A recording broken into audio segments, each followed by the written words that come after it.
And I would like to thank Vivek for inviting me to host this session. And thank you so much, Murkraj, for helping me with the technicalities. So, should I start the session now, Vivek? Yes, Sumedha.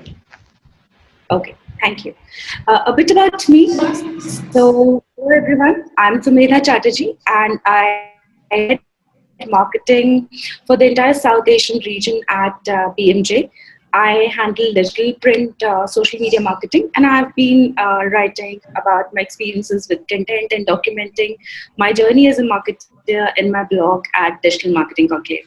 But that's about me, and today we are here to learn about personal branding and how it can become a much adept and much more brand reaching out and getting the clients that you really want.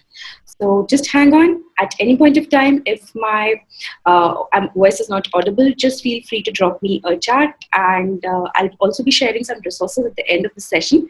So let's commence this session without any further delay. We begin with the first item, that what is personal branding and why it should be important for you. Any idea what is personal branding?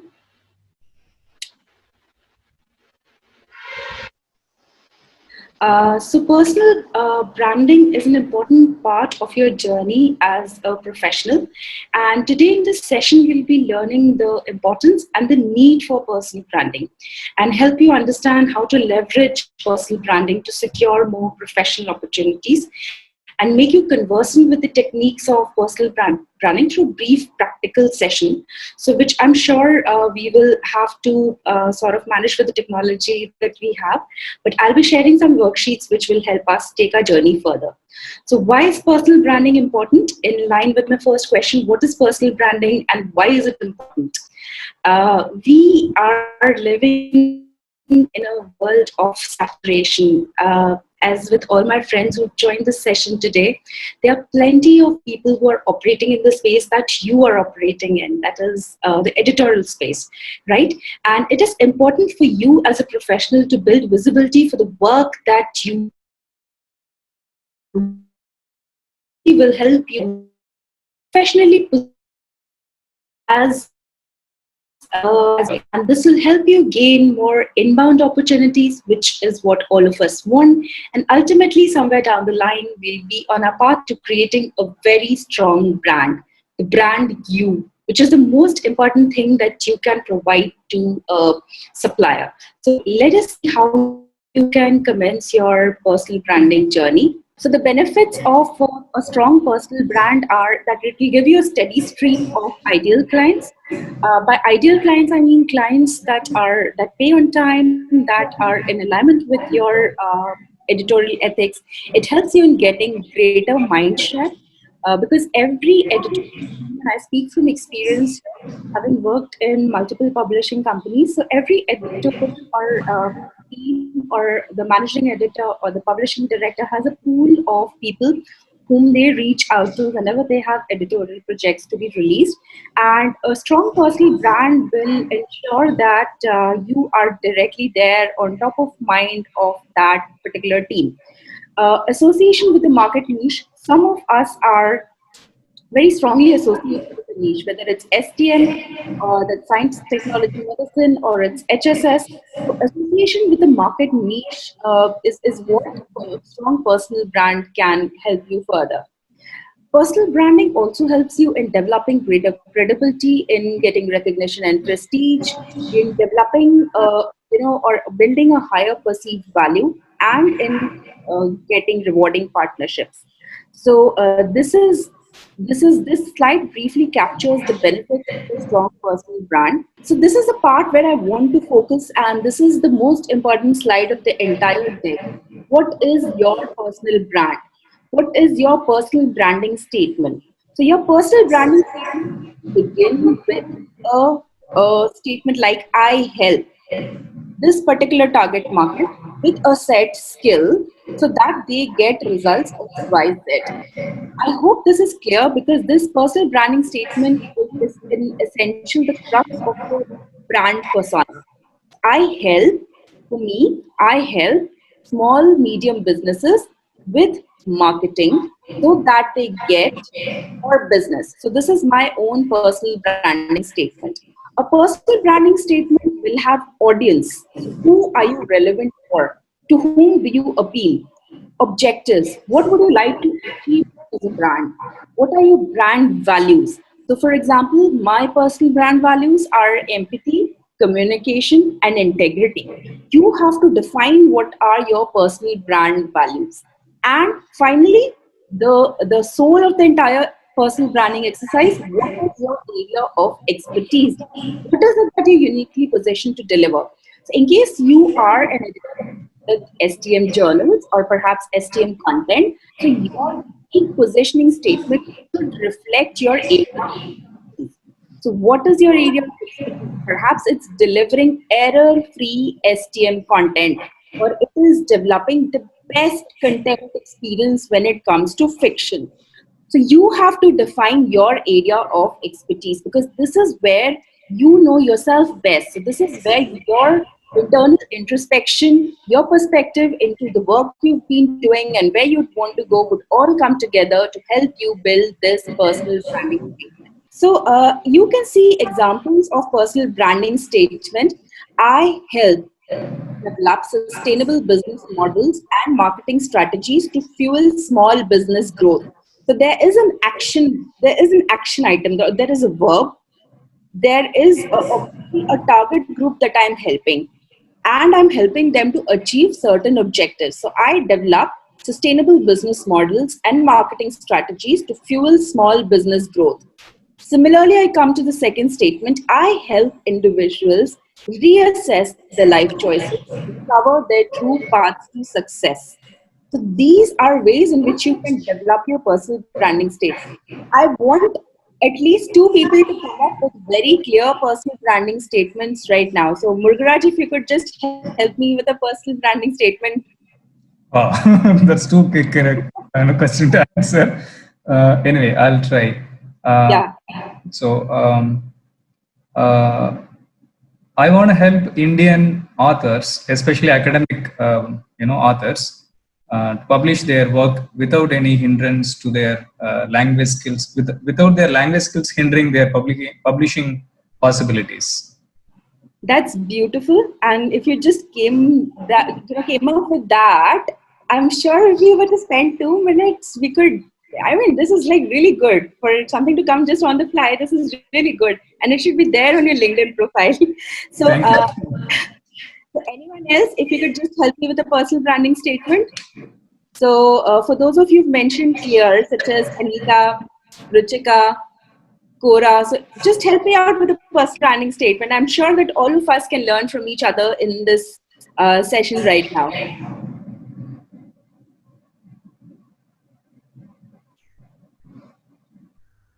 So Vivek, for example, I think you wouldn't mind sharing what your personal branding statement is.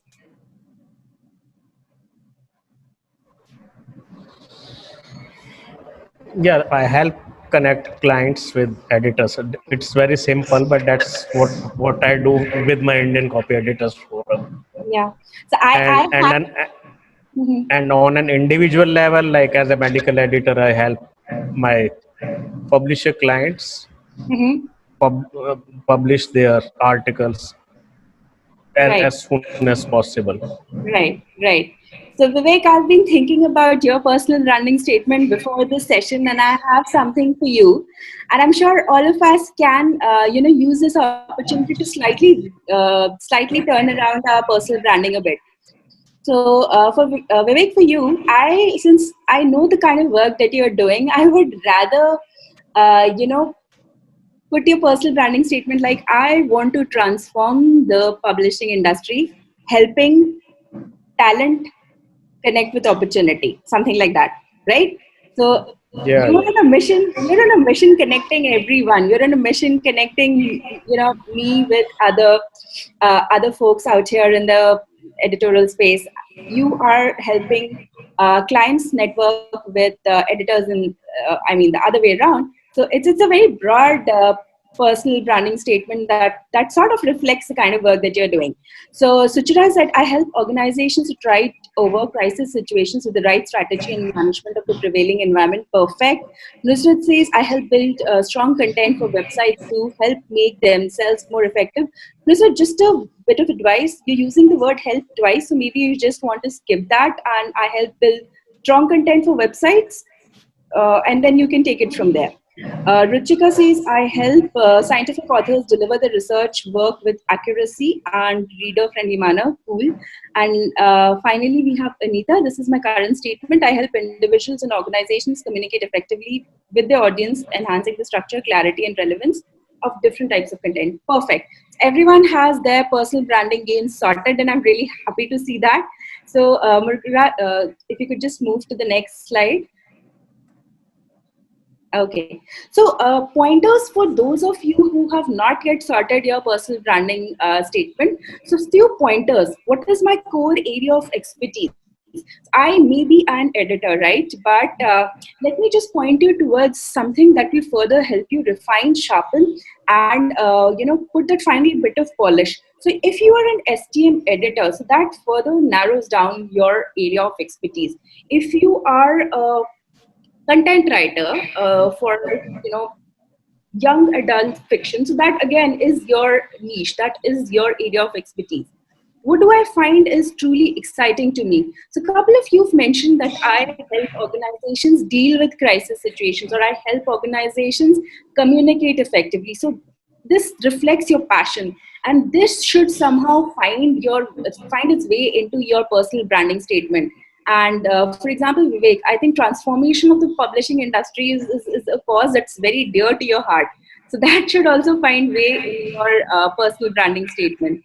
Whom can I help with my skill set? So the target audience has to be there in your personal branding statement. So if it's organizations, right? If it's authors, or it's it's editors, whoever you want to help. So that person should be there in your personal branding statement. What are my core values? Reliability, trust, competence. So I just mentioned my core values as an individual. So my core values, for example, are empathy, integrity, and communication. So what are your core values? Because your core values will determine the kind of work you do, the kind of clients you get.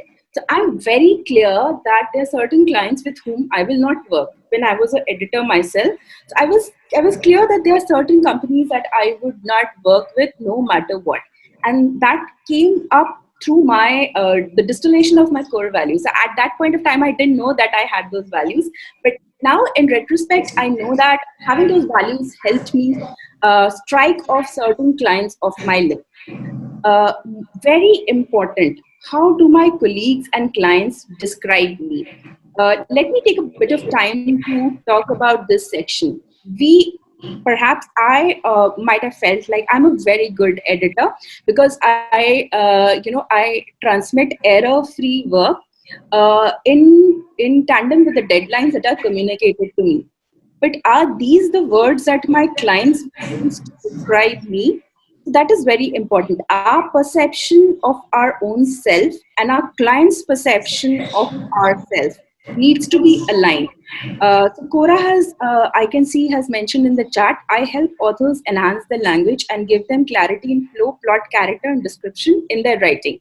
So is this perception aligned to the client's perception of yourself? So if these two are aligned, then that means your personal branding journey is on the right track. If not, if there are some gaps, you need to identify what those gaps are and how you can sort of begin bridging those gaps. When do people seek my advice? So is it related only to editorial work, or is it related to reaching out to other people, networking?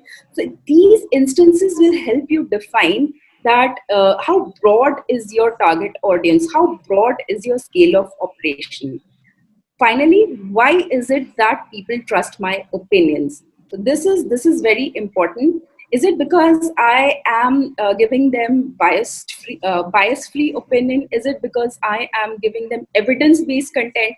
So All of these questions answered correctly in the right spirit will help you frame your personal branding statement. For those that have already framed, great. You may just want to look at these pointers and further refine your statements. For those that have not yet framed their personal branding statements, please take these pointers and start working on your personal branding statement.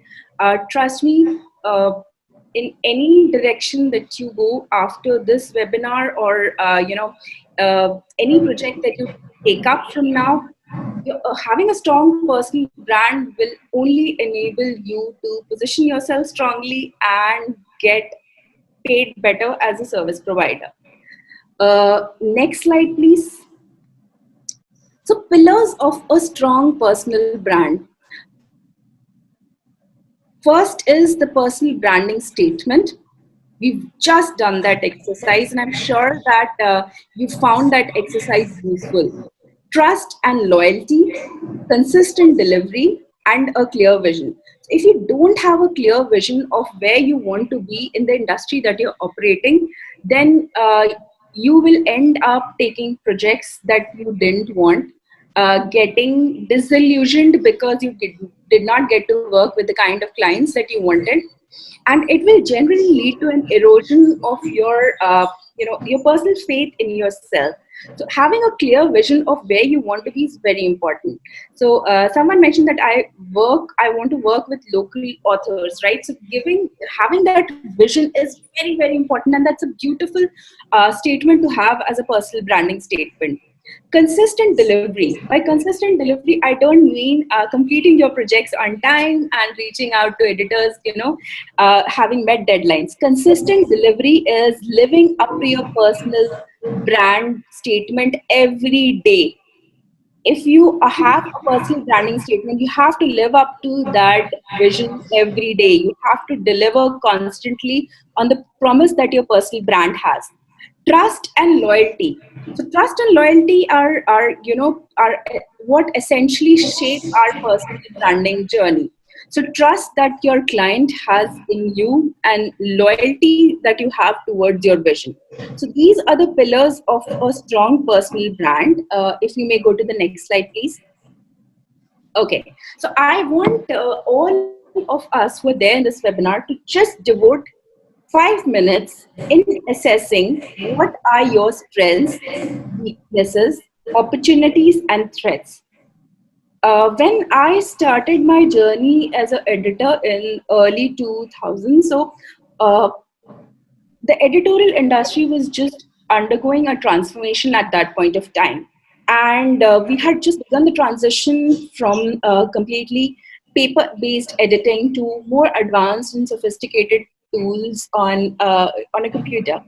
And at that point of time, it was a state of flux, and I was happy that I was part of this journey. So that sort of set me thinking that if I don't shape my strength, and if I don't assess the opportunities in my personal brand, I'll be stuck forever in playing catch up to whatever next hits this industry. And hence, I request all of you to just spend 5 minutes assessing what are your strengths, what are your weaknesses, what are the opportunities you see in the industry, and what are the threats. So, to help you understand how you may do this, so just take a pen and paper, whatever you find is closest and easiest to you. If it's Evernote, or just a diary, just take a pen, just take a page and draw this matrix, draw this square and divide it into four equal quadrants, and mention strengths on the first top left quadrant, weaknesses in the next, opportunities in the bottom left quadrant, and threats in the last quadrant. So your strengths will be your professional qualifications, certifications that you have, but that make you stand out from the rest. So in case any, some of you have advanced certifications or qualifications from, for example, from a very reputed university, that easily distinguishes you from your peers. That is a strength. Your expertise in one area that can make a huge difference to a client. So that again is a strength. For example, are you one in of 10 people in the entire country who can turn around a poorly written essay manuscript in 2 days. So that is a strength, right? What projects, campaigns have you completed successfully? So have you worked, for example, on a series of journals? Let's take advances of viral research. So that is a very prestigious journal. So you have worked on advances in viral research for perhaps the past 10 years, and you've been an exclusive editorial resource for that journal association lasting 10 years. So that's a strength. Weaknesses.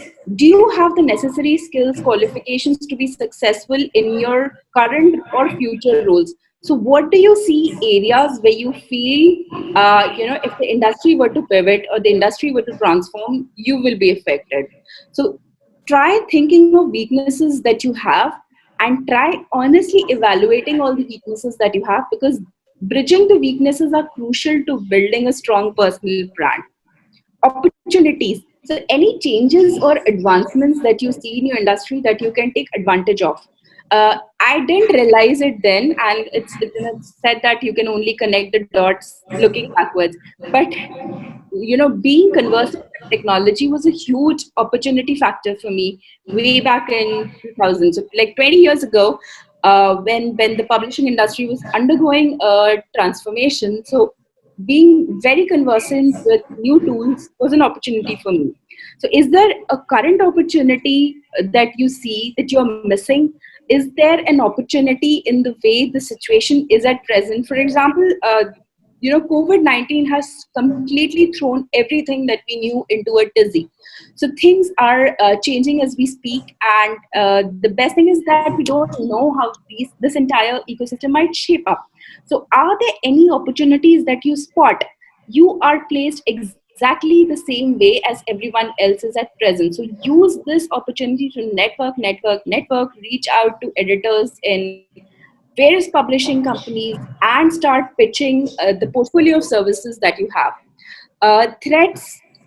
So are your peers in any way doing something that you see could shape the industry going forward?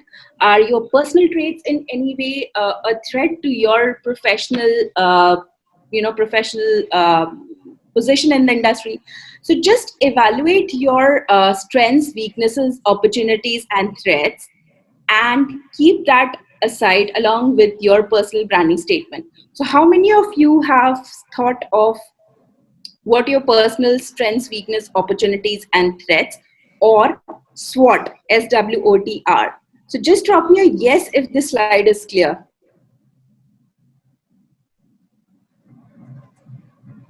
Okay.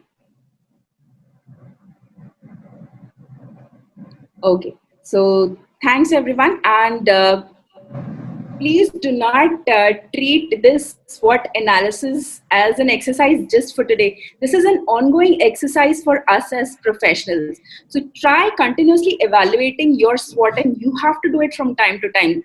We are in the midst of a major, again, it's a industry transformation period again for us. So we don't know how the editorial industry will be impacted.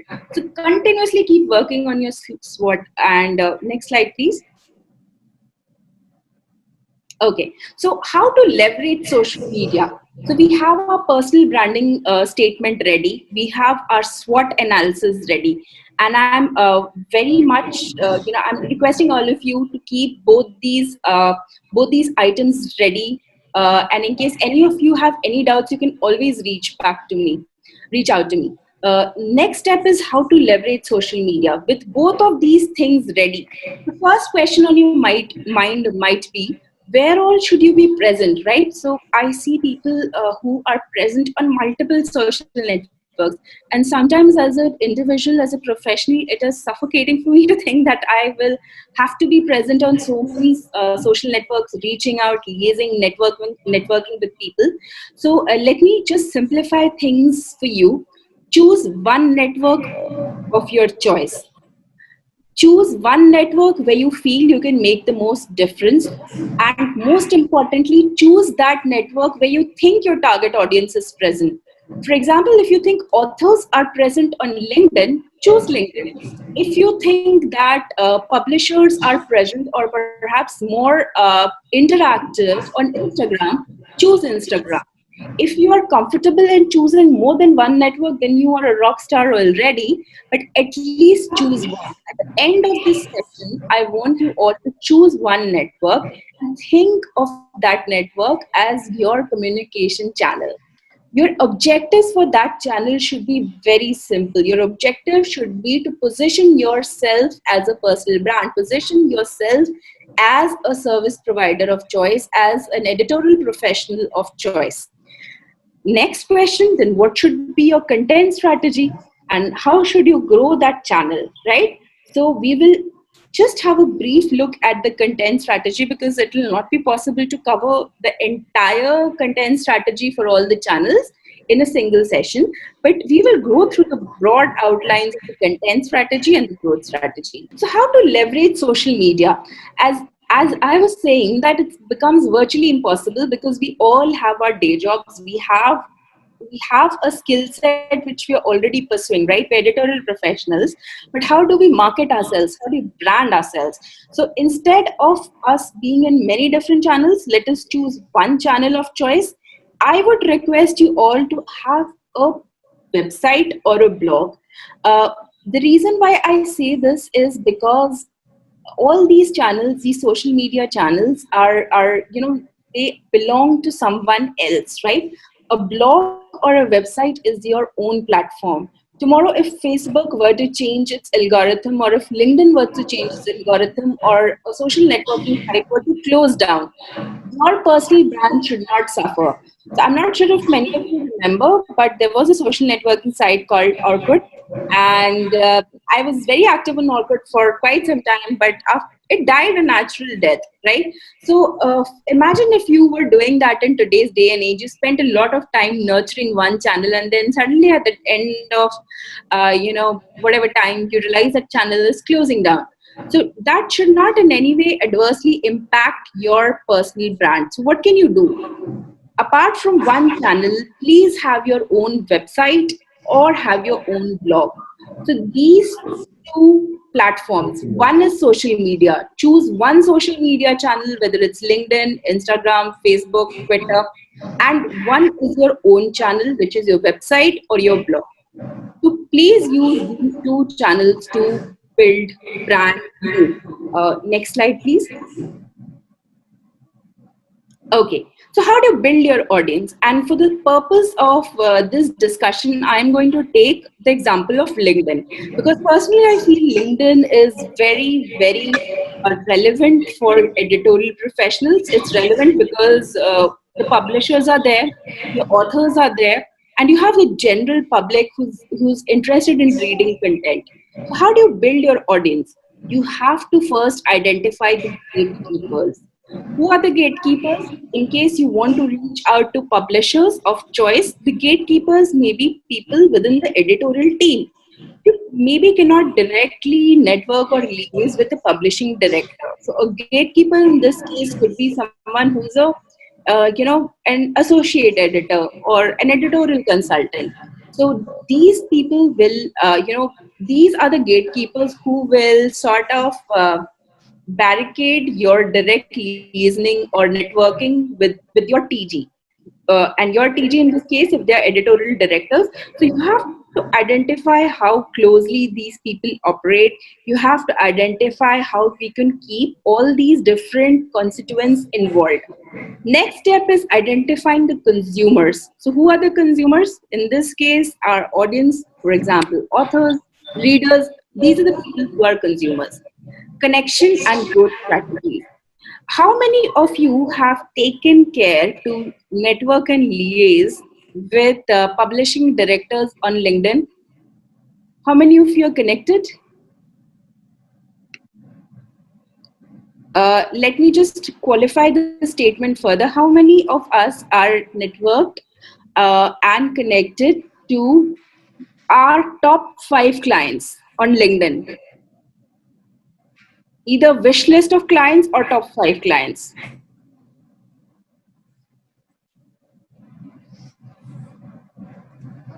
So Suchira says, I am. Okay. Anyone else? So, okay. So, though for those of us who are not connected, just imagine if you were to publish content every day, 5 ways in which I see the STM industry being transformed post COVID. So, this is an example of content that you can publish.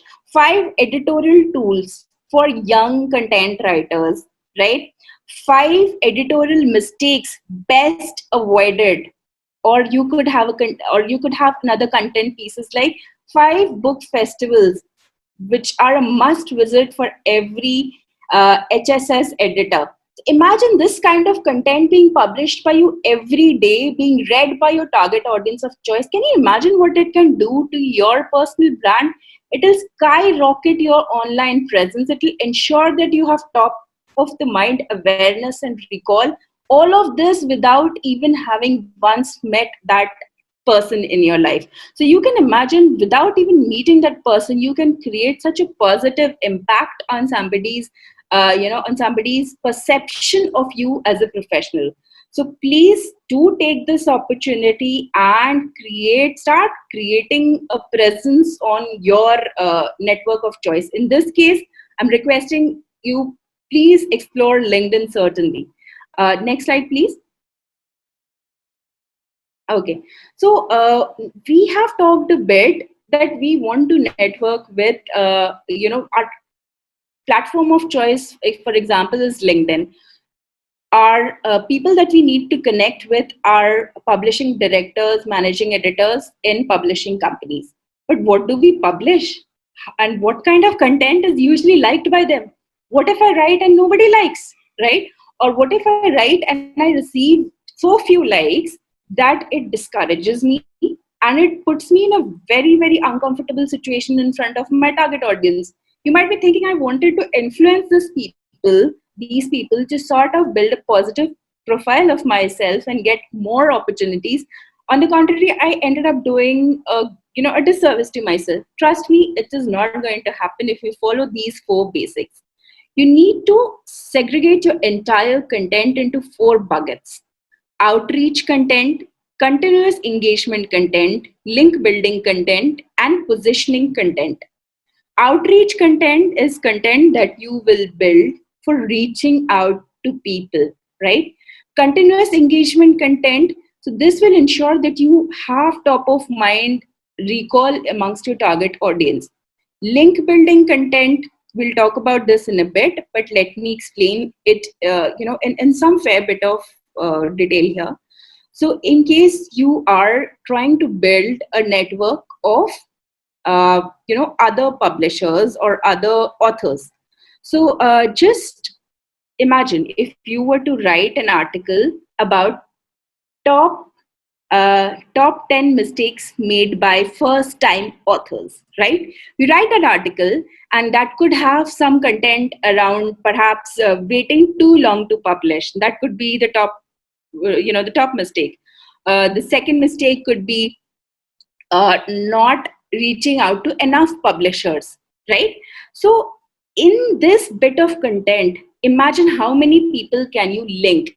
You can link all the publishers, you can link all the authors that you have worked in the past. And by link, I mean calling out their profile in the content space itself. So, I'm sure that you are all aware how to call out a profile on LinkedIn by just using the @ sign, right? So by using the @ sign, imagine how much you can enhance the viewership of your content. So by writing a very strategic bit of content, you can expose your article to every individual possible that you wanted on your radar. So you can connect authors, you can connect publishers just by a strongly written, strategically placed bit of content which happens to be link building in nature. So is this strategy clear? Is this hack clear? Just type yes if it's clear.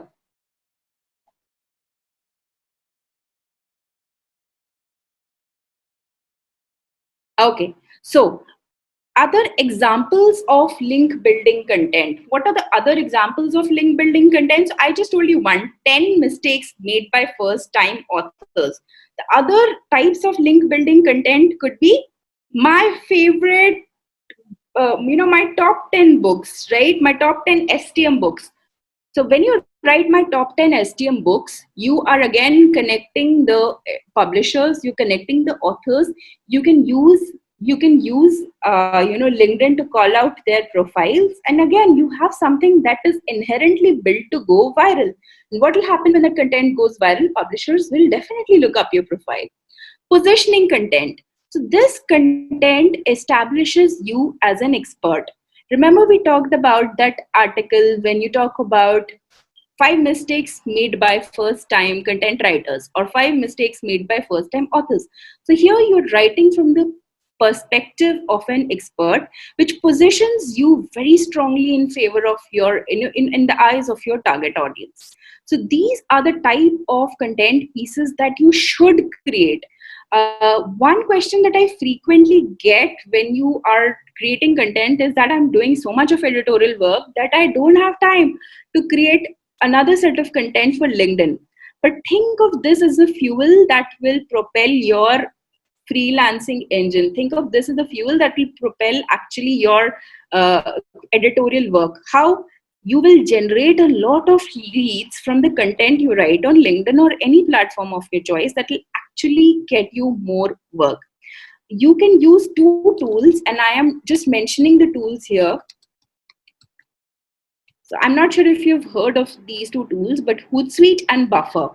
So whenever you have an off day, whether it's Sunday or perhaps any day of the week, just use that time. And I'm sure for you, it's just going to be a matter of an hour. Create 1300, 1400 words articles which can be published on LinkedIn, and use these 2 tools to schedule them. By schedule, I mean you can choose which day of the week these articles can go on LinkedIn, and all of this is going to be automated. So you can choose, I think, up to 100 posts in the free version of both of these tools, but I think it's 100, or I don't remember the exact number, across three or four platforms. So just use tools, automate, and make your life easier. You don't have to write every day. Just choose one day where you think you're at your productive best, write all the articles, queue them up on these 2 tools, and just wait for the magic to happen.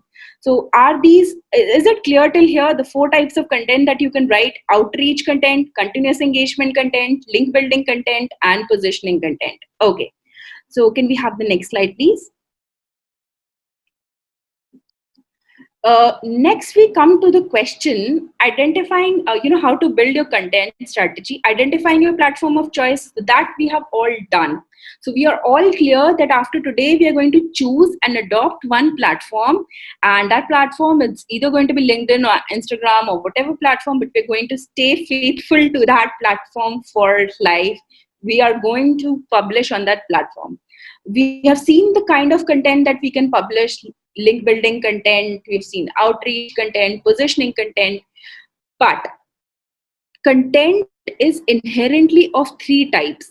It's either a hub content, it is either a help content, or it's a hero content. Okay, so let me elaborate a bit here. So even though you are writing link building content, or even though you are writing positioning content, it can either be hub, help, or hero. Okay, so hub content is like the central. I'm sure you've all familiar with the concept of hub and spoke. So a hub content is a central bit of content which helps you create those offshoots of other content around which you can build your entire persona. Let me take a slightly different example. So for somebody like Vivek, and I'm taking this example, Vivek, I hope you wouldn't mind, I feel, because you do so much of work, so it just gives me more inputs to help me with my slide.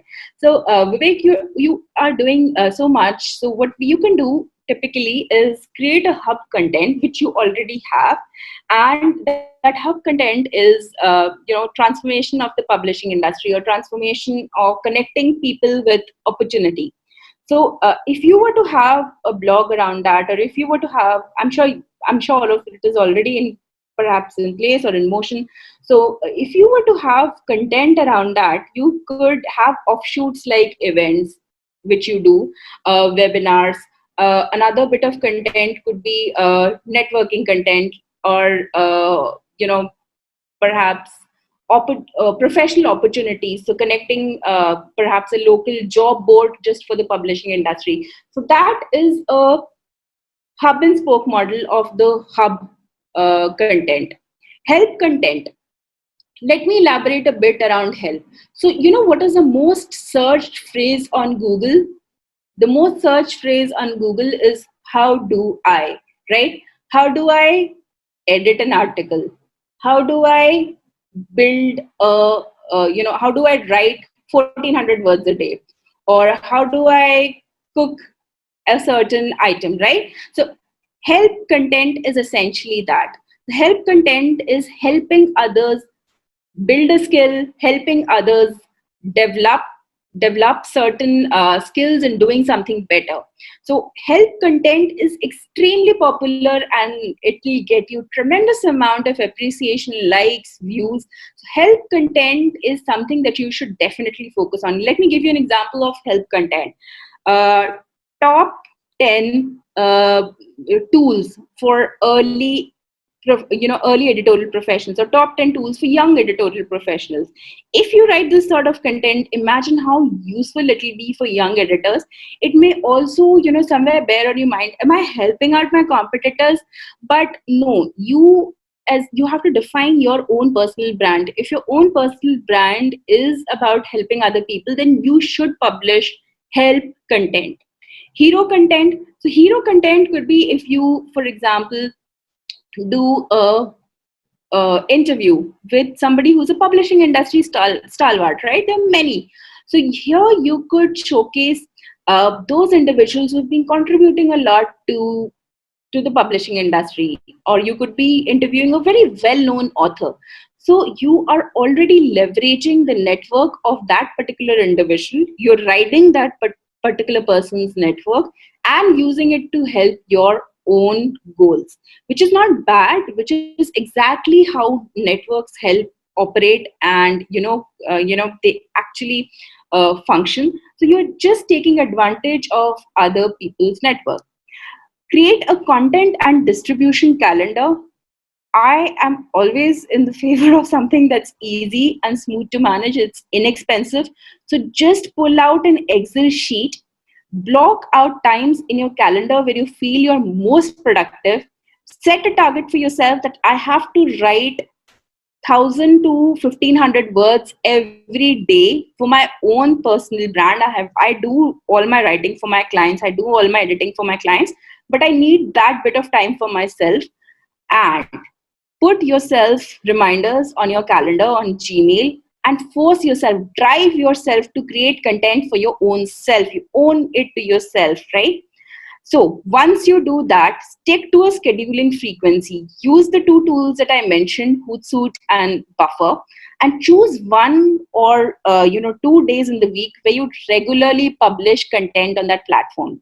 So if you're doing that on a Tuesday, or if you're doing that on a Wednesday, stick to that scheduling frequency. If it's once a week, make sure it's once a week. If it's once in 2 weeks, just don't make it once in 4 weeks then. So stick to that scheduling frequency. Research content that is trending, or at has high levels of search, that is high levels of search and low competition.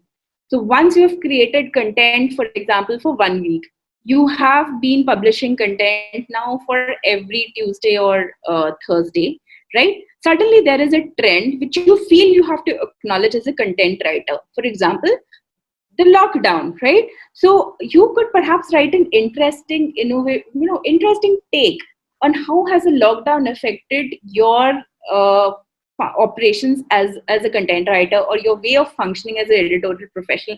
Have things changed, or are things the same? So use the current trends to plug onto something that is topical and get more views. Another bit of advice is to balance both long and short format content. So long format content is something that is typically 3000 to 4000 words, And short format content will be a LinkedIn post, for example. It could be anywhere between 50 to 1500 words. So balance both of them, make use of brevity and comprehensiveness at the same time, and drive up your personal brand. Deploy the magic of automation. We're all human beings.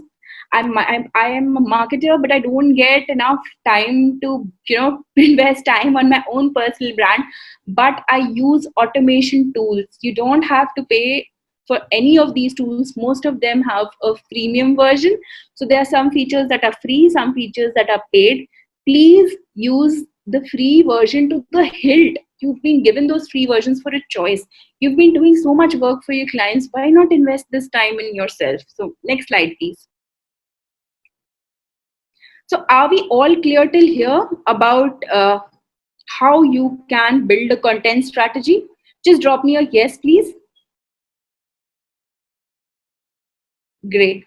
So the next thing that we'll be looking at is reputation management. So reputation management is very, very important because your reputation reaches your client before you do. Everyone has a perception about people whom they may not have met, right? So you need to ensure that your reputation as an editorial professional is the way that you want it, right? So if your personal brand values are about timeliness, right, are about editorial integrity, if your personal brand values are around these values, then ensure that your reputation speaks along those same lines. Imagine how poorly it would reflect on your personal brand if you think that you are the most timely and punctual editor, but your reputation does not corroborate with the same. So ensure that you constantly track and audit your online reputation. How can you do this?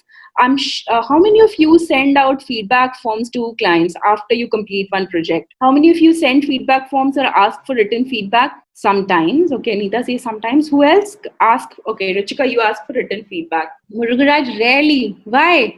Anyone else? Okay. So my suggestion is, please ask for feedback. I know it hurts sometimes, because we put so much of time and effort into a particular project, and we think that maybe they'll tell us something, and they're not the best person to tell us. But please trust me, get that feedback. You don't have to agree with whatever your clients say, but get that feedback. So Ruchika says, I am a newbie, I really need this. Yes, Ruchika, we all need this. This is so essential because it is an indication of whether your personal brand is aligned at all to your target audience or not, right?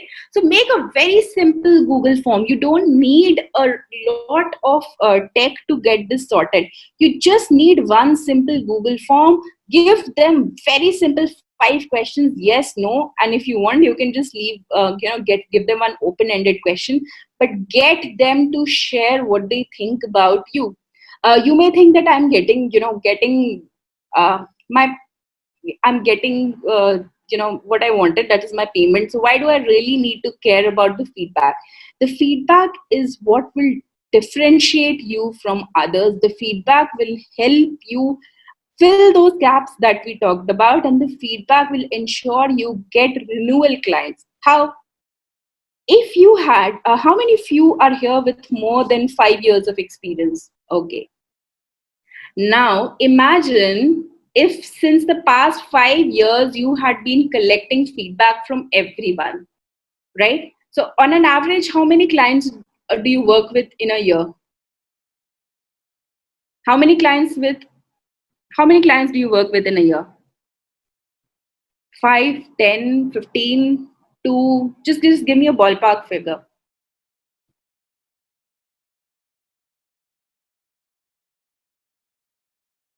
3 to 5. Okay. So 3 to 5. So let's take 5 as the average number, and 5 years, right? So for 5 years, if you have worked with 5 clients, so that brings us to 25 clients. Now, not 25. Let's say that some of them might have been repeat clients. So at least 20 clients. So you do not have 20 references. if you do not have that feedback, can you imagine how much you have lost just because you've not collected that feedback? What I would have done if I had, these many number of clients with, exactly, so it's a loss. So what I would have done is I would have created a slide deck with the best feedback that I have received from the 20 authors, or the 20, sorry, publishers. I would have created a beautiful slide, and I would have sent it to everyone that I want to work with, that this is what all my clients talk about me, and that is why you should be working with me, right? So Kora has a question: are you referring to every author you edit or for the publishers? Kora, I would do it both ways. If I'm working with the author directly, I would, why miss any feedback? I would collect all the author feedback I have for the authors. I would collect all the publisher feedback that I have for the publishers. And I would spin it another way. I would put both together in a single deck as well. So I would milk it in as many ways as I can, because I want to build my personal brand. Okay, so someone says, I don't work with authors directly. Not a problem. Whomever you work with directly, get that feedback. Don't miss that feedback. Nivedita says, if clients don't send feedback even after asking, no worries. You have a right to ask for feedback, and they have the right to deny that. But 9 times out of 10, if the client is happy with your work, they will be happy to share a feedback, because they also want their workflows to be streamlined. They want to make their own lives easy, right? So if they share it, great. If they don't, not a problem. You can use another technique, and I call this technique the guilt loop. So what you can do is, right, and I have seen this happen often when I do my hirings. So many a times the people that I interview for a particular role, they always ask for feedback, and sometimes I feel bad because I don't want to tell a particular candidate what I did not like about that candidate, and maybe the clients feel the same, that they don't want to share what they did not like. So some of them have been using this technique, and I've seen this of late. They use the guilt loop. So you could write something like this: that I had really enjoyed working with you, and I would like to work with you in the future as well. I realize you are incredibly busy and may not have time for a feedback, but I just want to put it across to you that your feedback will help me deliver projects for you better in the future. And that's what I really want to do. I want to help you achieve your goals, and that's why I'm asking for your feedback to help you better. You can frame it perhaps in a better way, but I'm just, just giving you a broad sense of where this is coming from. So you just guilt them into sharing the feedback, that even if you don't want to share your feedback, just say no. Or even if you don't want to share your feedback, just give me a one liner. Even if you don't want to share the feedback now, maybe you'd want to give me the feedback next time, because I'll keep on asking, right? Don't worry, you're not irritated. Everyone loves to tell someone where they are wrong, right? So they will share that feedback. So I hope this, yes, so the technique is the guilt loop, and tell them that I want to help you better. I want to help you achieve your goals. So just help me with this feedback, and use it to create one document where you can share with everyone.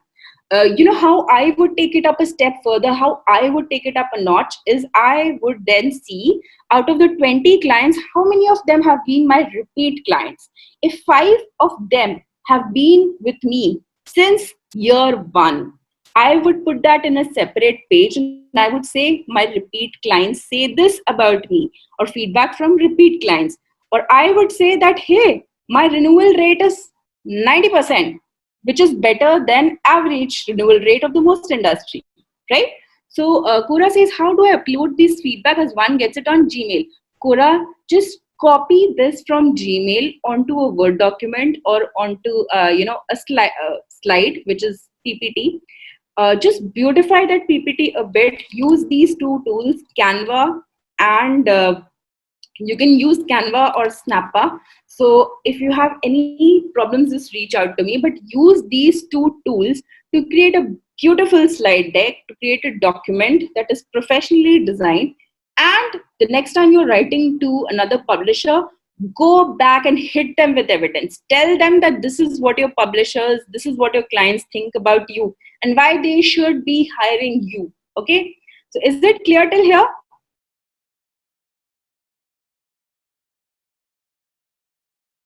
So Amit has a question. I'll just give me a minute. That can we create a profile on Canva? So Canva is just a design tool. You just need to create one. Just need to create a profile on Canva, and you will be good to go. So they have predefined templates for everything. Not all of us have friends who are graphic designers. Not all of them are comfortable hiring a graphic designer. So Canva is your in-house graphic designer, right? So let me put it that way. It is your in-house graphic designer, and it has amazing features for a freelance professional. I have used Canva for 4 years, and now I'm using the paid version. So use Canva, the free version, as much as you can. Okay. So Anita says, Ruchika has a question, but authenticity. Ruchika, the question is not clear to me. So Anita says, when it is a long-term engagement with the client, would you recommend asking for a feedback after every assignment? Anita, see, if every assignment, it depends on how spaced out the assignments are. If you are doing 2 assignments in a year, definitely yes. If you are doing an assignment every other week, perhaps no. So what you can do is you ask them for a feedback after every quarter.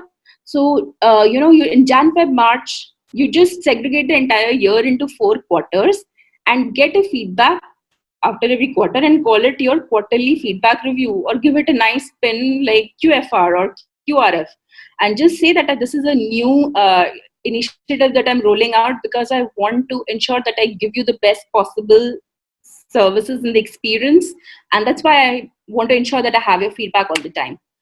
Okay, so Ruchika, if you want to just let me know what is the exact question around authenticity. Okay, so when we create such a PPT and send to a client, why would the client believe? I mean, okay, I get it. So Ruchika, that is when you can further add credibility by telling them that if they want to, if they really want to reach out to those respective professionals, you'd be happy to put them in touch. And this is, let me tell you, this is quite a stretch, and this is for those people who are really confident of what their clients think of them. And I wouldn't recommend this for everyone. I wouldn't recommend this for everyone, and I won't recommend this for every situation. So this is like for the big leagues, where you tell them that yes, I can put you in touch with them if you really want to know. But the way I would do it for myself as an individual is create a video feedback. So this is very popular, and this is again something which adds an extra level of credibility. But this is not something that every client will be willing to do for you also. I know that as well. So someone that you're really close with, someone that you really are sure would go out on an extra limb for you, get that person to share a video feedback. So tell them that I'm happy to work for you, and I have started getting more work, but I would really request you if you could just help me out with a video feedback, because that will help me that will help me further put myself out on the map, and further up my game as an editorial professional. So I leave it up to you, how do you want to phrase it. But these two things can be circumvented either by getting a video feedback, or by getting just by sharing the LinkedIn credentials of that particular individual with whom you think would like to get actually authenticate or verify the feedback. But don't worry. I guess feedback is when you do that first project for that individual. So whether or not that feedback was correct will be verified. If you said that you are timely, you are punctual, and you deliver error-free documents, and your client's feedback also said the same, right? Whenever you approach a new client and you don't deliver on that values, no matter what your client's feedback said, it wouldn't matter. So these two, three things have to work in tandem. So no amount of positive feedback can actually save you from your own worst self. So you have, if you do not have the virtues to actually redeem yourself by your work, then no amount of client feedback can save you. Yeah. So Suchira says that what you're suggesting might help you if you have good relations with the clients, organizations where you work. Yes. Yes, Suchira. See, that's the whole point about it's the whole point about working in the gig economy. We all survive on basis of our network, right? If we don't have organizations or clients that can give us repeat projects, this is where recommendations and reputations are extremely important. So Vivek, if you think I'm going above time, just let me know, but I'm just answering the questions that are arriving. So let me explain the concept of repeat clients. Okay, so I am getting a client today, right, and I do such fantastic work for that individual that he gives me repeated projects, right? He gives me many projects. So I do 5 projects for this particular client in a year. So I do not have to go searching for any other client. He, on the other hand, is so happy with my work that he recommends me to 5 other people, right? So what happens is, in a single year I can go on working from 1 to 5 clients, working from 5 to 25 projects, right? Which can balloon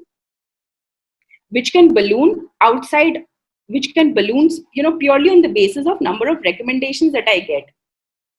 So that is the importance of networking. That is the importance of referrals. You do not have to spend a dime on getting clients. So clients will come to you.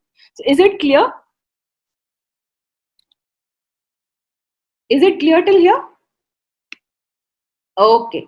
So let us now, that is why repetition is important. That is why you have to constantly ask for feedback. Can we move on to the next section? Okay, so you have to constantly monitor what is my target audience talking about me in terms of awareness, in terms of consideration. Are they evaluating your work at all? Are they giving you more projects? How many of your clients are returning customers? I want all of you to do an audit. Please do it today. How many of you have got repeated recurring customers? How much of that customer has actually given you, in terms of business? Why are you not spending on developing and nurturing that one particular client? So all of this analysis is something that you have to do today. Evangelism. Build that one client that can refer you to 10 other clients. You have to get that one client. Next slide, please. So this was part of a worksheet that I had shared, and I have shared that worksheet on email. Yeah, but not to worry. All these exercises we have done throughout this session. So this is the last slide, and in case any of you, I hope that all of you now start your journey in the area of personal branding. Use that to create those clients that give you business, not only in terms of repeat business but referrals. And in case you have any queries after the session, please do not hesitate to contact me. I'm always here to help. So that's all from my side, Vivek. I hope I've stuck to the 1 hour uh, window that I had. Yes, Sumedha, thanks a lot for taking out time and Thank explaining things very beautifully. I think our editors will now realize the importance of branding, and yeah. because they tend to be low visibility, so they need to raise their visibility. Thank you so much, and Vivek, and thank you so much for inviting me, and Murgaraj for being so kind with all his, help in technology, because I was certainly struggling.